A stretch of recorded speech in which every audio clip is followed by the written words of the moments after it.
Good afternoon. Welcome to this session of SBJ's 2020. My name is Deanne Divis. I'm a member of the DC Pro Chapter, and I am delighted to welcome you to this breakout of one of my favorite topics, reporting on science. Just a quick bit of housekeeping. At the bottom of your window, you should see icons for both chat and Q&A windows. We will be taking questions throughout the session, and I'll be helping by monitoring both the chat and Q&A, but it would help a lot if you could focus your questions on the Q&A window. Also, just a reminder, SBJ 2020 meetings are being recorded, and that includes all the conversation in the chat box. So when you keep that in mind when you type something into the chat box, that it is being preserved for posterity. So this session is Weird Science, what journalists get wrong about scientific studies and how to get it right. Our presenter is Dr. Rob Pyatt. He is an assistant professor at Kean University's Center for Science, Technology, and Mathematics in New Jersey. And he also serves as the director of the Oxygen Laboratory in Norcross, Georgia. Take it away. Thank you, Dee. I appreciate your help pulling this all together. And thanks for SPJ for having me come out and talk. As you may realize, I am not a journalist speaking at the conference today.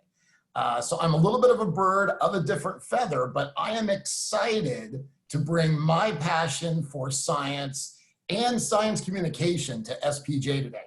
Like Deanne said, if you guys have questions, enter them into the Q&A. And as we go along, I'm going to be asking you some questions as well. So enter those in the Q&A or the chat. Deanne is going to help me kind of keep track about that and relay your questions, answers as we go. My hope is we make this dynamic, because if there's one key I want you to take away, it's that science is a process. Science isn't a set of data. It's not a collection of knowledge. Science is a process. It's a way we figure out things, and because of that, it's active. So I'd like this to be as active as we can, even though we're social distancing. So I'm here, I'm with you guys today. I'm the science part of this Venn diagram. You guys are the science journalist part of this. And we're also going to be talking about that little circle at the bottom, press officers and press releases. And all three of us have to work together then to best communicate science and complex ideas to the masses. And at times that's challenging, because we all have vocabulary that is integral to our particular circle that the other circles don't understand. We have ways of working that the other circles may not understand. So hopefully throughout this hour or so, we're going to figure out how to work together a little bit better. I'm going to approach everything I'm talking about today really from that science perspective. At the end, I'm going to include some resources that you can use as journalists focusing on science to improve what you do as well. So no better way than to start than an example. So this is an article taken from a Swedish newspaper. You can see the name of that newspaper at the top. I do not speak Swedish, so I'm not going to attempt to butcher that. But it was also covered in The Local. This is an English language Swedish news site. This is taken from January 13th of 2009. And the headline is "Swedish Cows Make Lousy Earthquake Detectors Study." So let's get into the details of this study, because it's really, that's what we're talking about today, the science here. So for this study, scientists in Sweden put GPS sensors on a number of cows in a herd in southern Sweden. And the question was, we've all heard those anecdotal stories of dogs barking before an earthquake or other animals seeming to get aroused or moving around before an earthquake. So the question is, are cows sensitive to something that would occur before, during, or after an earthquake? Well, they put sensors on the cows and then they waited for an earthquake. That took place on the morning of December 16th in Sweden. Here are our results then taken from this article.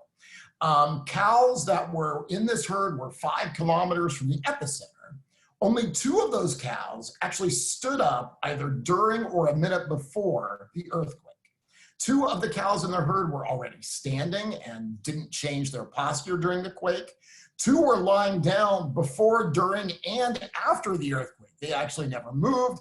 1 sat down at the exact second that the earthquake started, and unfortunately, our GPS sensor failed on our 7th. That's the data from all the cows in this herd that they monitored. And Anders Herlin, one of the scientists behind this study, was quoted in the article as saying, "One can probably say that as a species, cows are not the world's most earthquake-sensitive animals." But my question for you then, from what I presented in this article, does the Swedish scientist experiment really support that conclusion? Can we say that? Is there enough information in the study where we can say they've designed this experiment appropriately, they conducted it accurately, and those conclusions make sense? Or are we missing information? So what I'd like you to do now, enter into the chat or the Q&A, it doesn't matter which, DN's gonna monitor both. What information as journalists do you feel are missing right now from this story about cows as earthquake sensors that help us really understand the accuracy of it? And D, if you can let me know what people are entering, that'll help with the discussion. Well, one of our attendees pointed out that the sample size was only 8 cows. The sample size is extremely small, and we are going to discuss the importance of sampling, both in terms of size and in terms of content. So that is great. You're really on it. But is there anything else that's missing that you want to know about this study that would help it make sense, that would help you understand how the scientists drew their conclusions? Well, it was pointed out by Alyssa that we don't really know what the proper response would be for a cow. We have no clue of, exactly, of that background of how cows typically behave. Exactly. What else? What are other people saying? And it was pointed out that there's no comparison group. There's nothing to compare it to. Absolutely, there's no controls, and we're going to talk about controls as well. Is there anything you guys want to know about the earthquake itself that may make a big impact on this study? Well, I'm reading through, we've got a lot of comments. You know, these are great comments. I would say that I want to mention this before I forget, measuring something else than using a GPS sensor, like the heart rate of the cow, or something Right. that would register alarm. Other data sets that we can look at. I think that's incredibly important. And the one point that I hope other people have pulled away, we don't know the magnitude of this earthquake. Craig pointed that out. Craig How Miller. significant of an earthquake is this? If this is a magnitude 9, that's going to impact our interpretation of this completely different than if this was a magnitude 2. I live in New Jersey, and 2 days ago, we had an earthquake. My son, who's in 8th grade, immediately ran into me when he heard about it and said, "Dad, did you hear we had an earthquake? It was a magnitude 3.1. So my point in taking you guys through this is at times, bad science, lack of appropriate ways that science is done can carry over into the journalism, resulting in the story of a study that really we can't draw conclusions from. We can't make sense of. So bad science can lead to bad journalism, and that's what I'm hoping to give you guys some information to steer you away from today. So what are we going to talk about? You guys covered a lot of this already. The fact that correlation in studies does not necessarily equal causation. Experimental samples, you guys already pointed this out, how to appropriately use controls. When we as scientists make unsupported conclusions and how that can carry over into journalists covering our work. The fact that predatory scientific journals exist that really corrupt the scientific process.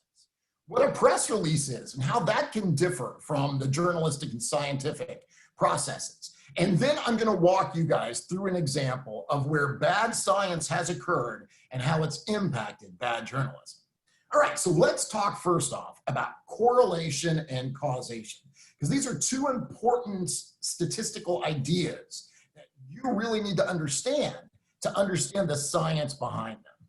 So what is correlation? Correlation is something we see in statistics. It's a relationship between two variables, and specifically how these variables change together. Now you can see, and I'm going to turn on, hopefully, my pointer here. There we go. You can see on our graph here, on the y-axis, we have ice cream sales in hundreds of dollars. And on our x-axis, we have the number of sunglasses sold from 100 to 260. And you can see here, as the number of sunglasses sold increases, we have the amount of ice cream sales also increasing. So these two variables, these two things, sunglass sales and ice cream sales, are correlated. They're changing together in what looks like almost a linear fashion. As sunglass sales increase, ice cream sales increase. Hang on. Something was not happy. Hey, there we go. So causation then. Causation takes that connection between two variables a step farther. It's where a change in one variable directly causes a change in the other variable. It's a cause and effect relationship. In our first case, we're saying two things just are behaving similarly. Here we're saying they're behaving similarly because they're interacting together. They have a relationship. So correlation does not necessarily equal causation. Every time we find a connection between two variables, it does not mean that one variable is directly or indirectly impacting another. Or just because two things are linked, it doesn't mean one causes another. So here, if you look at this graph, we're looking at the divorce rates in Maine over a roughly 9-year period, where they dropped from 4.95 per thousand to 3.96 per thousand. And we're also looking at the per capita consumption of margarine. That actually dropped during the same time period in a very similar way. So it looks like these two variables, the divorce rate and consumption of margarine, are correlated. But is there causation?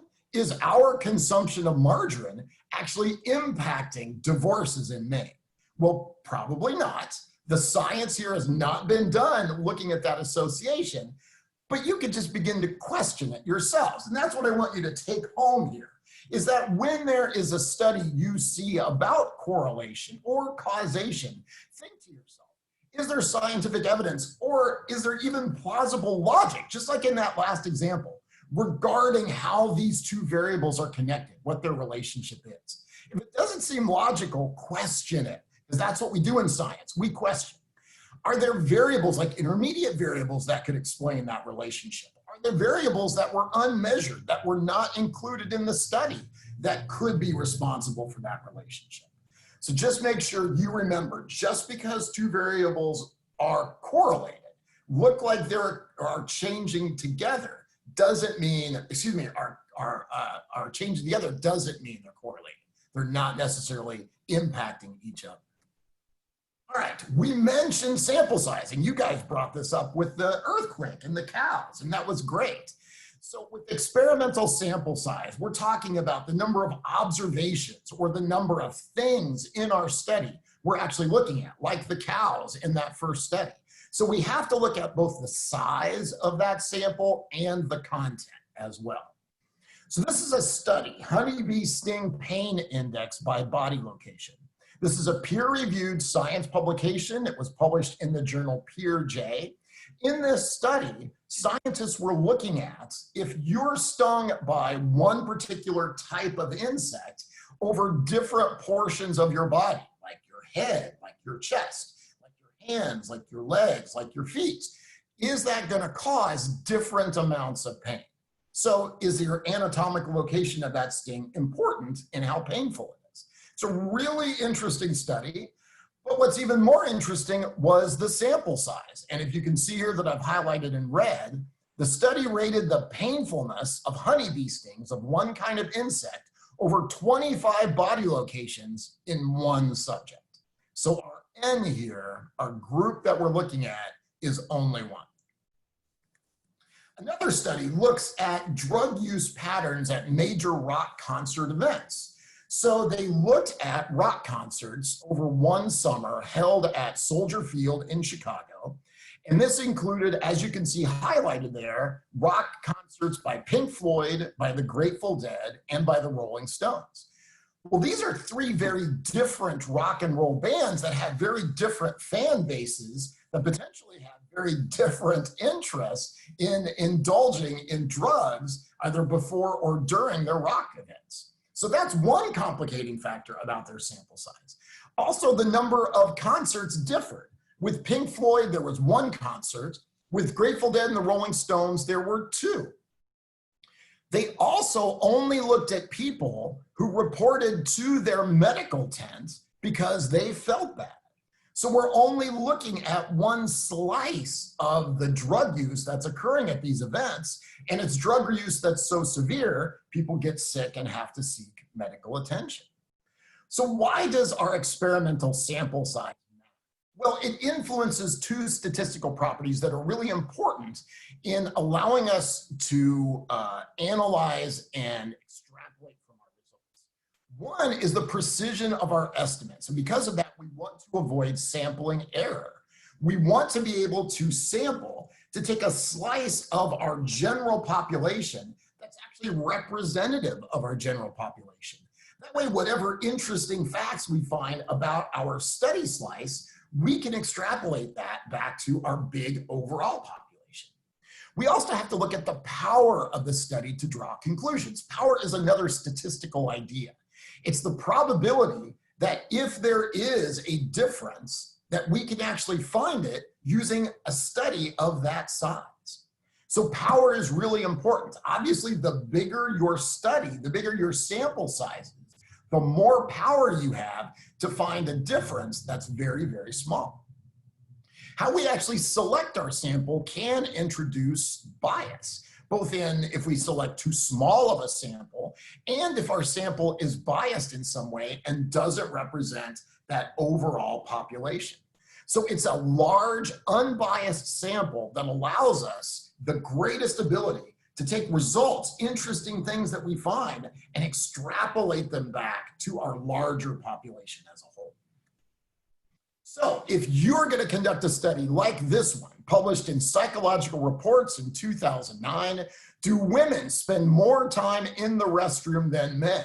You're obviously going to need a large sample size of both men and women. And you can see I've highlighted here down in their methods section, they looked at 120 total people with 60 men and 60 women. That's a relatively robust size. But what's interesting is if you look up in the summary, all of their men and all of their women were college students. So really the headline of this title is actually somewhat misleading. It's not a study looking at men and women. It's a study looking at college age men and women. And then the question becomes, can you extrapolate any differences you find here to men and women of other ages in other geographic locations other than a college? All right, controls, and you guys were on this, and I love that. Well, the talk I'm giving you today is really based on a series of workshops that I give, where I go out to anybody who wants to have me come, and I walk people through how to critically analyze scientific studies using funny studies like this, looking at a lot of the variables we're thinking about today. So scientific controls are going to minimize the effect of variables other than the one we want to study. We want to eliminate all those effects so that any changes that we find, we can attribute to that variable that we're looking at, not something outside of the study. So for example, if we're going to study the impact of student test scores by distracting sounds in their environment, like you see in this figure, we're going to have a control group and an experimental group that's essentially the same, except for that variable about distracting sounds. And you can see that represented here with a marching band. Our two groups have similar sizes. They have similar numbers of men and women who are of similar ages. They have similar physical environments, desks, chairs, even wall hangings in this case with that large brown circle in the background. That way, if we do find a difference, we know it's because of the effects of the marching band distracting the students and not some other variable that we're not taking into account. So here's an interesting study looking at an urban myth that's popular in Danish countries. This myth says that if you submerge your feet in alcohol, you can actually get drunk. So this study was conducted to test that. Can you submerge your feet in alcohol and actually get drunk? This was published in BMJ, the British Medical Journal, in 2010. They actually came up with a great name for this study. It's the Peace on Earth study. The percutaneous ethanol absorption could evoke ongoing nationwide euphoria and random tender hugs study. So let's look at how they did this real quick. Oh, sorry. That's actually what we're going to get to in a minute. But with their experimental groups and their control groups, if you guys were going to do a study, this is one of the reasons I do my workshops, is people are innate scientists. You guys can come up with great ideas about conducting experiments, using controls. So if you were going to have an experimental group, what would you design that around? So the idea here is to test, if you submerge your feet in alcohol, can you get drunk? So for your experimental group, what types of alcohol would you use? Enter those into the chat and the Q&A, and then Deanne can relay them to me. So what type of alcohol would you test in your experiment testing this myth? Deanne, fire them off if they come in. I'm reading here. We got quite a few participants. Hold on. Whiskey and hard liquor. All right, whiskey, hard liquor, that's great. Hold on, let's see here. Moonshine, that's, yeah. Nice. Moonshine, yeah. Ethanol was listed. Ethanol, that's good. Vodka and other high-proof types of high-proof alcohol. Yeah, and really that high proof, that's it. If you're going to induce this effect of absorption of alcohol through the feet, and especially the bottoms of the feet, to really be able to find that, you want to work with the alcohol that gives you the greatest chance of inducing it. And that's going to be high proof alcohol like Everclear or other real grain alcohols.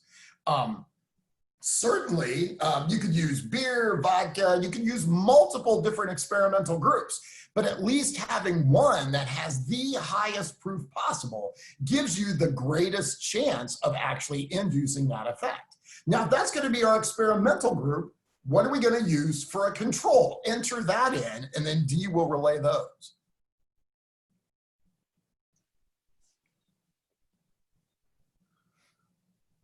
Water, salt water. Yes. Keep going, you guys. Lighter alcohols.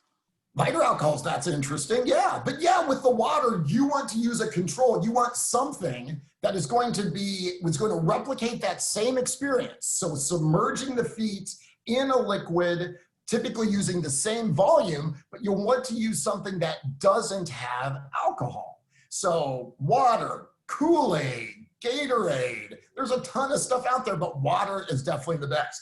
And I can tell you guys right now, you have all designed a better experiment than this one. Because I love this study, but they only used vodka. They only had one experimental group, and they had no controls at all. So I love that and I see this when I go out and do talks all the time. People are great innate scientists like that. And we'll come back to this study in a minute. There was one interesting comment on the idea of using sanitizer, since it's just on the skin. What do you think of that idea? I think that's a great, and there's actually a fair amount of literature in the published scientific literature already on the absorption of alcohol through things like sanitizers. Especially this is true right now. I see discussions around this in museums, where potentially they've upped their hand sanitizer throughout the facility, but there may be certain hands-on activities that kids would now be participating in that might actually ignite the hand sanitizer. There's been concerns around that. If people have ever played around with a Van de Graaff generator, if you've seen this, it's that It's typically on a post and it's a giant silver ball and you put your hands on it, it generates a static electricity charge on the silver ball that then travels through your body because your body is great at conducting electricity and makes your hair stand up. The concern in museums now is potentially, could that ignite, because you're dealing with electricity, could that ignite hand sanitizer on an individual's hand? But yeah, looking at the uptake of hand sanitizer, I think that would be fascinating to look at. Unsupported One conclusion. other point that was Yeah. made that I think is very interesting is the idea of whether or not you should be able to smell it, and also something that could be measured in the blood. Oh yeah, well, and that's actually the way this study measured it. They had some self-reporting characteristics to see were people feeling intoxicated or not, but then they actually took a blood alcohol level to see if they could detect alcohol in individual systems that way. But even with doing that, it's still important to note any test is going to have limits. So there are certainly limits where concentrations below a certain value in the bloodstream we can't detect by typical blood alcohol means. And what was the first one? Sorry, I had my mute on. That you, in order to keep the samples, the two groups parallel, you would need to be able to smell it. Yes, and that comes into that whole blinded characteristic. So ideally, we want our controls to be blinded. So they don't know what's going on in the experiment. They can't tell whether they're in the alcohol group or the water group. Potentially, you might be able to do that through, I don't know, isolating their feet by a barrier. So that's going to trap any alcohol smells below that so it doesn't waft up. But again, that's an important variable that you've got to think about because that's going to impact your results. We clearly know there are ways of people feeling intoxicated when they think they've been drinking, but they actually haven't. All right, so I'm going to move on real quick just to keep us on topic. Unsupported conclusions can be a real problem at times. So when we conduct and write up a science study, we typically have certain sections that these studies that I've shown you the beginning parts of today follow. There's an introduction that kind of lays down the background information about the topic that we're going to study that leads up to then our hypothesis. What's the research question we're going to be investigating? Then we have a method section that lays down exactly how we're performing a study, what type of alcohol we're using, how much alcohol, what kind of container the alcohol is in. We have a results section that specifically lays down just the results. This is just what we saw when the study was done. Then our last section here is a discussion, our conclusion section. This is where we're doing that extrapolation. We're taking our results and we're taking everything that's already known from our introduction, and we're bringing these things together to kind of create new ideas and new knowledge and new ideas then for where our next research questions might go. Obviously then, our conclusions should only be based on exactly what our results show. But unfortunately, this isn't always the case. So here's a study that was published in the International Journal of Yoga. It was called Sleep Quality and Body Composition Variations in Obese Male Adults After 14 Weeks of Yoga Intervention.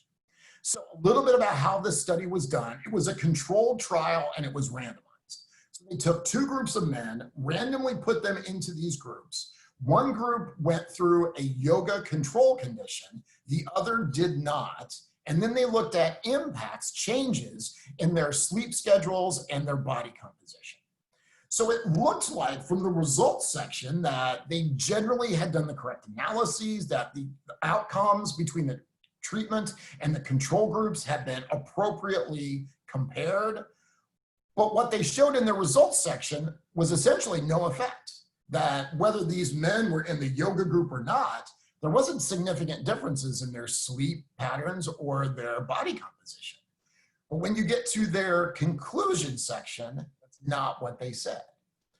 What they actually said in their conclusion is the results indicate the beneficial effects of integrated approach of yoga therapy on body composition and sleep quality in obese males. And they went on then to talk about how beneficial yoga can be for things, characteristics like this. So here we've got a situation where a study may have been done okay, but the conclusions the scientists are drawing are completely wrong.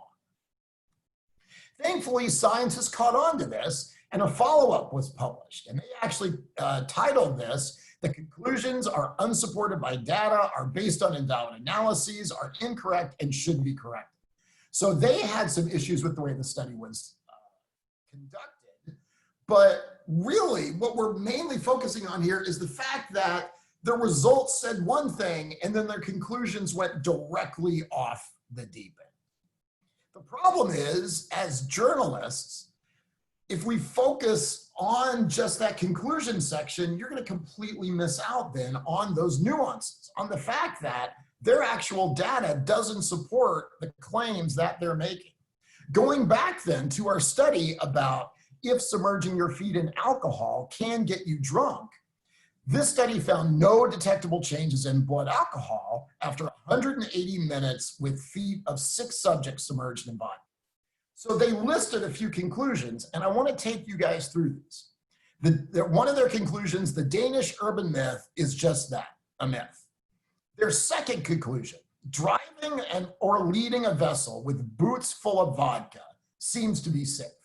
Now, based on their results from this study, would you agree with that conclusion? They've actually done the work to show that potentially, if you had a boots full of vodka, you could pilot a vessel safely.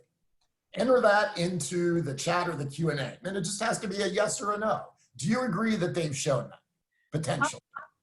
So far, they're saying no. Yep, I got 4 no's. Nope, 5 no's. Definitely not. The study examines something completely different. So the study isn't helpful enough. Not impressed with that. Not impressed. So the study certainly has issues, but generally they are showing that if you submerge your feet in alcohol, like sticking your feet in boots of vodka, you're not going to get drunk that way. So I agree, there are some big questions here, but I'll give that a maybe or a maybe not. Let's look at the third one then. Their third claim is that brewery workers cannot become intoxicated by falling into a brewery vat. Do you agree that they've done the work in this study to show that that conclusion is true or not? And again, enter your results into the chat.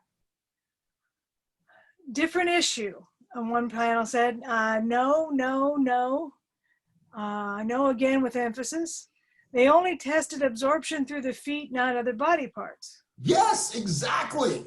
So here, and at least when we're talking about, can you safely pilot a vessel with boots full of vodka? At least we're talking about the same mechanism in that conclusion where you would get drunk there that they looked at in this study. Could you put your feet into boots with vodka and not have it impact your ability to pilot a vessel? That's plausible. Then we get to this brewery workers falling into a vat. We're not talking about the absorption of alcohol through the feet. We're talking about they could swallow it. A completely wrong conclusion for the study that was done here. And unfortunately, scientists are humans, and at times we're guilty of this. That we get carried away, we extrapolate too far beyond what our data actually shows, and we end up with inappropriate, wrong conclusions like this. All right, predatory journals. What I've talked to you guys about up to now, and what I've shown you, are publications in traditional science journals. What we've seen in about the last 10 years is an explosion of predatory journals. These are journals that are based around the idea of making money, not necessarily on the dissemination of science and science knowledge through the peer review system. So how does peer review work? Well, if you start here at number 1, The scientist or group of scientists, more likely in today's world, write up an article that describes, like I walked you guys through, what they did, what the background information was leading to their hypothesis, what their methodology was, what the results were, and then what their conclusions are based on that. They send that off to an editor of a journal, very similar to an editor in any kind of publication.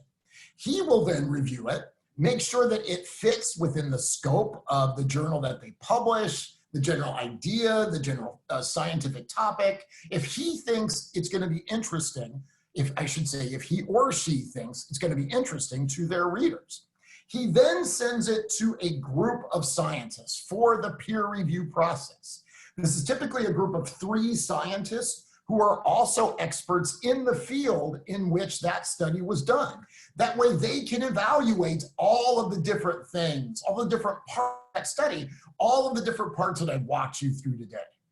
They'll have questions, they'll have comments, they'll have, sorry, it looks like Windows is doing something to me. There we go, made that go away. They'll have comments about concerns they have with the paper, about the scientific process, about how that data was actually analyzed and measured, and the conclusions. They'll send those back to the editor, he'll send those on to the scientist who wrote it, and then it's a back and forth process where we get then to a point where everybody comes to a consensus in general that this is a quality piece of science that's worth publishing, and then it gets published. That's kind of peer review in a nutshell. So credible journals, peer review is kind of like running hurdles, where each step you've got to jump over a hurdle. It's work. It's designed to make sure that that end process coming out is quality science. Predatory journals, though, that's not the goal. The goal is to just get whatever it is published without peer review. That way they can be paid for that. There are a number of ways that you can recognize if the science study you're looking at is coming from a predatory journal. A lot of these are open access and they require really high fees. That's their goal, is to make money, but then publish anything that comes across their desk. The quality is going to be much, much lower, likely very little editing, likely no peer review as well. That's directly impacting the quality of the work that's coming through. Like I said, this is unethical business practices. You're likely going to walk away with scientific studies that are making false claims. They're not adhering to accepted standards of scholarly publishing, and they're going to aggressively solicit manuscripts. And I wanted to pull examples for you guys, and I didn't have to go any farther than my email. So this was an email I received on August 17th. So the title of this was Invitation from Special Issue on Clinical Orthopedics and Trauma. As a scientist, my expertise is in science communication and human genetics. This is not my field at all. But yet they're soliciting me because the idea is they'll publish what I've got, doesn't matter what I got. At the very bottom, it says some papers are indexed by PubMed, and PubMed is our main repository of scientific indexing. If your journal is not indexing there everything they publish, that is a huge problem and a huge key. What we're looking at here in Clinical Orthopedics and Trauma is a predatory journal. They go on to say that reviewers' feedback within 10 days of submission. In that diagram I showed you, that's that give and take between our 3 peer reviewers, the editor, and the author of this scientific study. There's no time in 10 days for even that initial review to be done by your peer review experts. And then it says publication date 2 to 3 days after confirming prior use. That's crazy. There's no way they're publishing anything accurate in that time frame. But I love down below that they claim that I am an expert in the field of clinical orthopedics and trauma. This is clearly phishing by a predatory journal looking to get me to publish, so I'll pay them to do There's a ton of work that had been done highlighting predatory journals. Initially, this was work done by Jeffrey Beal. He was a librarian. He put together the first list of predatory journals. He's now passed that on to others. These are freely available online and easily accessed to make sure what you're looking at passes that peer review standard. All right, real quick, talking about press releases. These are official statements. They're not science. And I'm going to say, for my purpose, they are not journalism. So, ps3pricecompare.co.uk. This is the UK's leading independent PlayStation 3 video game and console website for buying and selling consoles and games, both new and used. They decided to conduct an anonymous survey of a little more than 2,000 British men and women about their relationship. 50% they report of respondents were male, 44% were female. Their head developer was quoted as saying, "This study was initially just a fun idea between myself and my friends, wondering whether due to the methodological nature of us tech-minded individuals, our sex lives were any different to, say, business owners or fitness buffs." Did they publish this? Was this peer-reviewed science? No, this is a press release. So this company worked then with Response Source to issue a press release that says in big headlines, "Geeks best in bed, gym goers most selfish." There's no peer review here. There's barely any depiction of how their sample was actually obtained, how it was selected. We don't know the actual data. There's very little information about what questions were asked in this survey and what the responses were. But unfortunately, that doesn't stop people from seeing this as journalism. And then sites like this, in this case, it's a blog, pick up on this press release and present it like science. Press releases are there to be statements. For my purposes, when I've engaged in press releases from the academic institutions I work with, it's advertising. They want to promote the cool stuff that is being done at the universities where I have worked because they want to use it to excite people. And at times I see them actually calculate the amount of free advertising that these press releases have generated. So to me, press releases are advertising, not necessarily science or journalism. So let me walk you through that case to end with. That starts with bad journalism. We're going to walk backwards in time. Starts with bad journalism and leads to bad science because that's where it began. BBC News webpage on January 15, 2008. Story, hospital clown images too scary. So decorating children's wards with paintings of clouds backfires, research study says. Now, do they include a picture of a clown that's an image that you would see in a potential hospital? No, they include a picture of a person as a clown. And that carries over. We have headlines from the Telegraph, like children are scared of hospital clowns. Now we're not talking about children being scared of images. Now we're talking about children being scared about clowns themselves. This actually was citing the same study that's being talked about in the BBC News article. This was Digital Journal. Study shows children fear clowns. So all of these are talking about the same study, but these headlines are not describing the same thing. So these are all describing the same study as the BBC shows, the University of Sheffield study. What is it that they're all referencing? They're all referencing a press release from the University of Sheffield. So, children scared of hospital clowns. Again, the headline of this isn't focusing on images, it's focusing on clowns. But look what the study actually is. So the study surveyed 250 children about hospital decor, not about clowns, not about clown images specifically. It's about how you decorate the hospital. They polled children as part of the Space to Care study aimed at improving hospital design for children.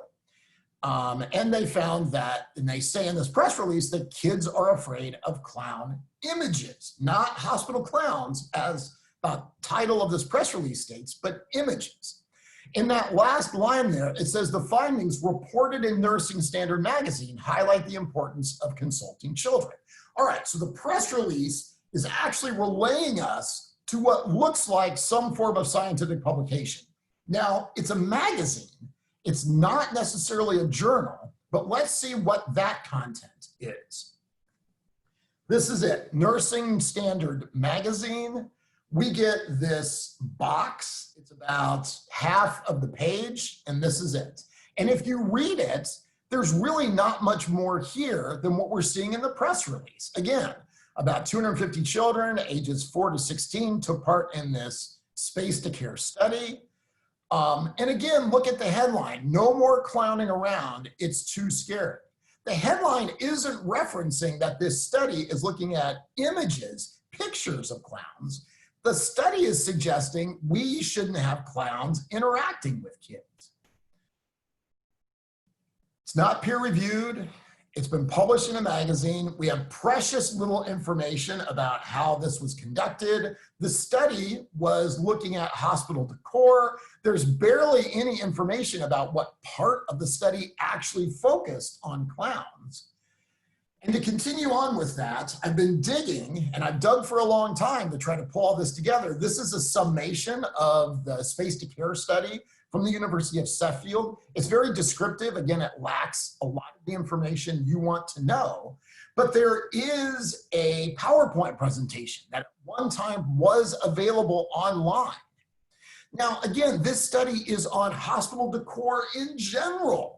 So what part of this really focuses on clowns? And you see on your right there, the single bit from this PowerPoint presentation that had anything to do with clowns. And to quote it for you, it says, children like things like Simpsons, SpongeBob, Monsters, Inc.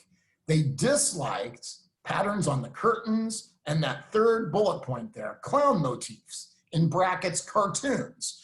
A 9-year-old male said, it's weird. An 11-year-old female said, they're kind of creepy, the clowns. And a 14-year-old male said, the clowns are scary on the way to the theater, That's it in this PowerPoint presentation. But what we're looking at is everything then tracing back to those headlines is coming from this. So, are kids scared of hospital clowns? More accurately, the question would be, are kids scared of pictures of clowns in medical settings? And the take-home message is, who the hell knows? There's nowhere near enough information in any of this to support any of these statements, whether it's about the clown themselves or whether it's about a picture of a clown. Maybe that 14-year-old male didn't like the clown going to the operating room because he was going to the operating room. We have an N of 1 child there where we have data on. It's incredibly disappointing to me as a scientist, see our entire scientific system break down and that poor science then lead to the dissemination of poor information. So much of this work, while I dug into things like the PowerPoint, much of this work was actually done by the editor of Hospital Clown Newsletter magazine, because he saw this and he was incredibly offended, seeing the positive results that he and other hospital clowns have and seeing the way this was being confused. It's not about hospital clowns acting in person, it's about pictures. In contrast to that, there was a study published, a peer-reviewed scientific study published in BMC Pediatrics 2013, Clowning as a Supportive Measure in Pediatrics, a survey of clowns, parents, and nursing staff. So this was a nationwide online survey looking at when you have an individual dressing up as a clown going into pediatric medical departments, do they make a difference? Specifically here in Hamburg, Germany hospitals.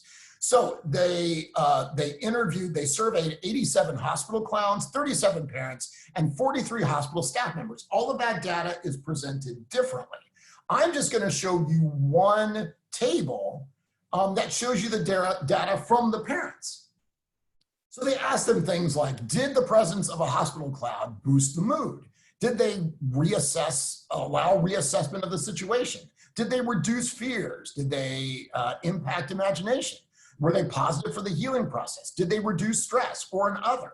As you can see on the bottom here on the x-axis, our rating goes from 1, not at all, to 5, quite. And the number of these are incredibly high. Mood boosting, 5, with an average with a range there of 3 to 5. Reducing stress, again, 5, range 3 to 5. This is actually an appropriate scientific study showing a benefit of an individual acting like a hospital clown. This received no press, none. Previously, what I showed you, that carried so far as segments on the Today Show and Good Morning America. Crap science being broadcast nationwide, whereas this is really good science and getting no press at all. So that's my take-home message. To end with, let's talk about a couple of resources you can use here. No one expects you to be a scientist. You guys are trained as journalists. What I want to do is just to get you critically thinking enough to question what you're looking at and then go talk to another expert in that field to get their opinion. And talk to more than one. Get a couple different opinions to see what their ideas are about the quality of the study, the way it was done, their conclusions. That way you can use those to inform your writing. There's a lot of great stuff that's floating around the internet now. This has a lot of F-bombs, and I blocked those out just so we're appropriately professional here. But this has been making the wave on Facebook and Twitter. And I love that we're to a point now where critically evaluating what we're looking at is common as people sharing memes. And the woman who created that is referenced at the bottom. Fantastic science journalists like Ed Yong. I know this is a lot to read, and I'm happy to send this to you. There's a site down there where this is originally published as well. Ed Yong has laid out his recommendations for people doing science journalism. These are incredibly beneficial, incredibly useful, and Ed has done an incredible job of reporting on the pandemic. And I can't encourage you enough, if you want to look at someone as a gold standard science journalist, look at what Ed Yong is doing today. Also, I want to point out that the Annenberg Public Policy Center at the University of Pennsylvania, they've put together this science media monitor. It's much longer than just this initial window that I'm showing you, but SPJ has access to this, and I've passed the links along to them to share as part of the documentation for this talk. So this is open for you guys to use, again, as another resource. So that is it for me, and we are nearly at time. I am always excited to speak, talk, collaborate with anybody out there. I will go and talk to literally anyone. I have actually spoken before in churches. I've spoken in water parks, in tattoo shops. I will go and talk about science anywhere. So if there's someone that you think would benefit from having an interactive, hands-on workshop, even if it's virtual, shoot me an email and I'm happy to talk about it with you guys. Thank you guys for coming. If you've got questions, I'm going to stop sharing now, so I might have a better chance of seeing them. If not, Dee can relay them. Yeah, well, I've been collecting questions as you were talking, and we do have a few. I would note that because we don't have a presentation immediately following ours, we can go a little bit long. And if people want to leave, I understand. If have to leave, I understand. But and let me add to that, Dee, that I asked them to set up a room in Discord after this. So when we're done, I'm going to jump over in Discord. So if you guys want to keep talking, just come find me over there. But we can talk now until we're done. Terrific. So I've got half a dozen questions here. One of them I think is particularly timely. Kristen asks that the lack of peer review has been a big issue with COVID because of the time constraints. What do you suggest about covering those, especially if other outlets already have the story? Is it more important to cover it and note that it hasn't been peer reviewed, call out those concerns, or not cover it at all? From a science, and let me say honestly, I think the answer to that from a journalistic perspective and a scientific perspective are probably different.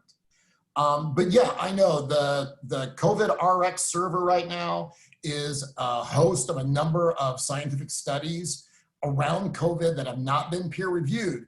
Scientifically, the problem that we've seen is a lot of those, when they actually go through peer review, they do not stand up to scientific muster and they're retracted. So journalistically, the problem becomes if you cover it, then you are under, I would argue, some obligation to continue to cover it when those articles are actually pulled and to discuss what the problems were with them. That means you're kind of in it for the long haul if you're going to get into it with this.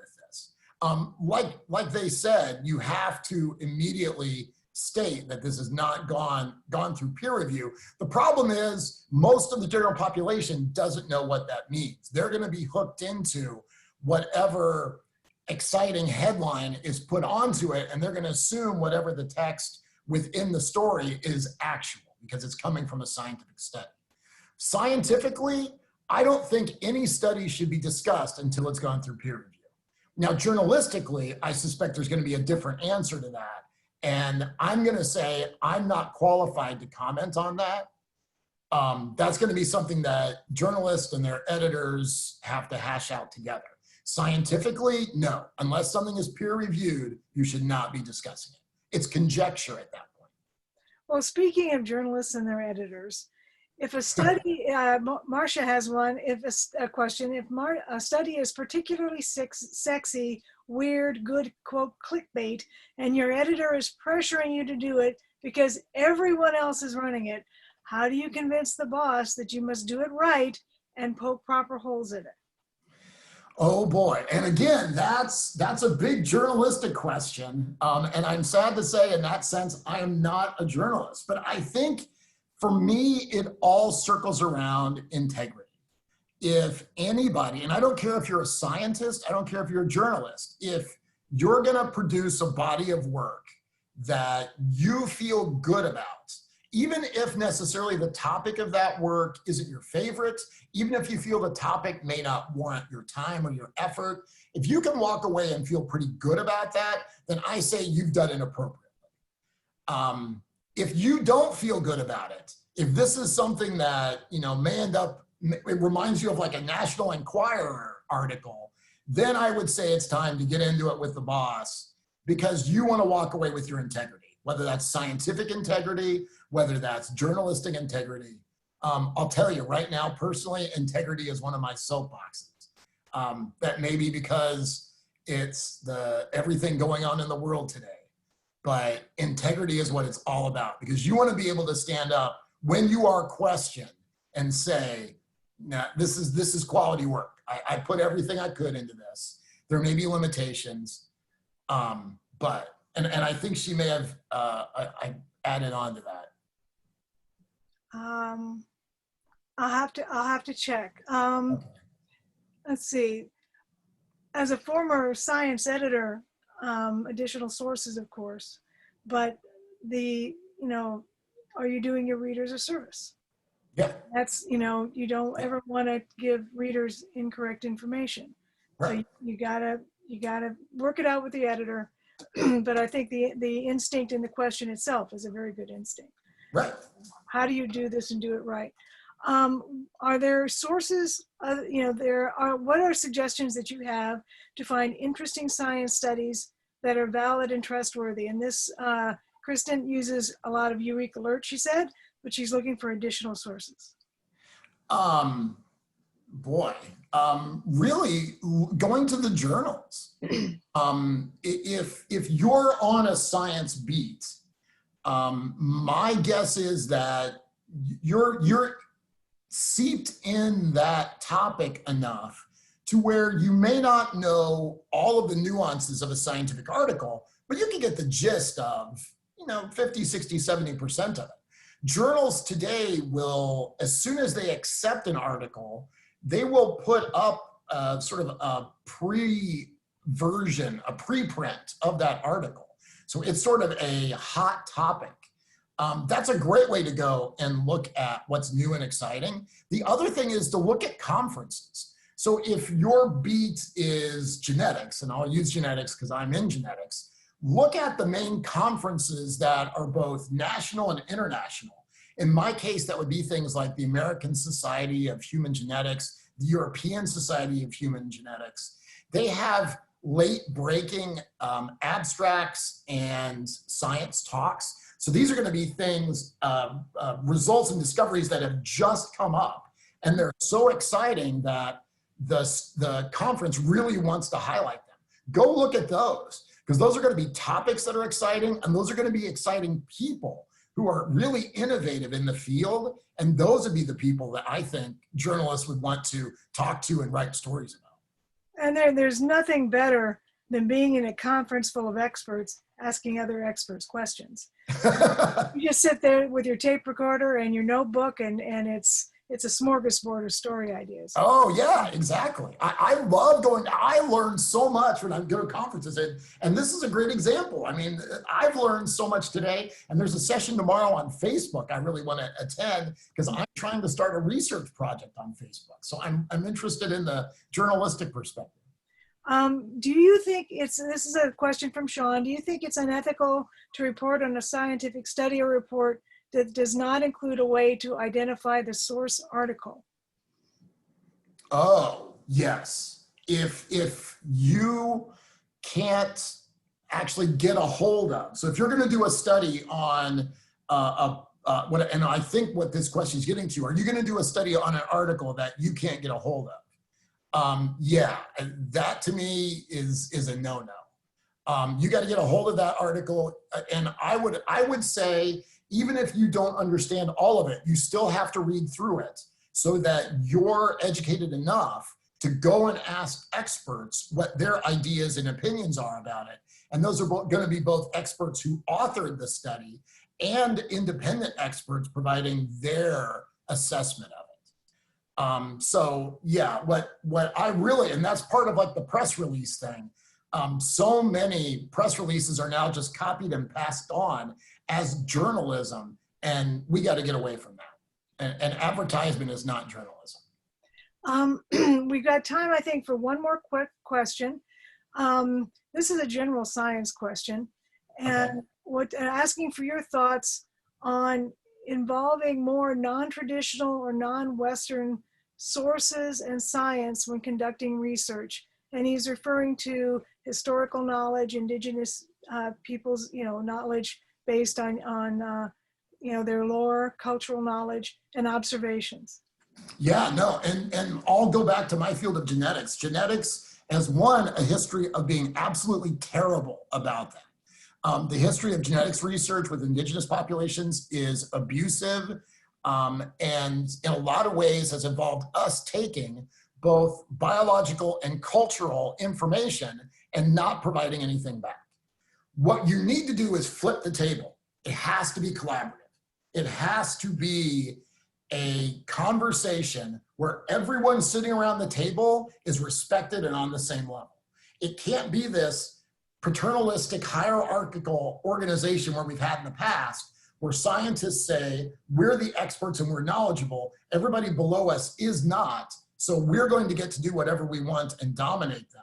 You have to engage people, involve them in the process of the study creation, the process of how the study is done, the process while the study is done, the process when the study is over, analyzing and discussing results, and when anything comes of it. If that's a science publication, if that's a talk, if that's a program on PBS, everybody is an equal, respected stakeholder in what's going on. And it's only if we respect the people that we're working with can we actually get this work done. This paternalistic model we've had in the past, it's out of here. This has been a great session. I want to thank everybody for participating. I want to thank you, Dr. Pyatt, in particular, for sharing your insights with us. As Dr. Pyatt said, he will be at a discourse room to discuss more for folks who would like to join him.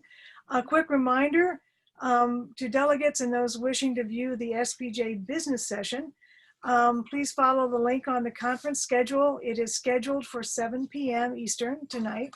You'll also see on the schedule a fun thing that we've been doing is pub trivia, and you're invited to join in for pub trivia.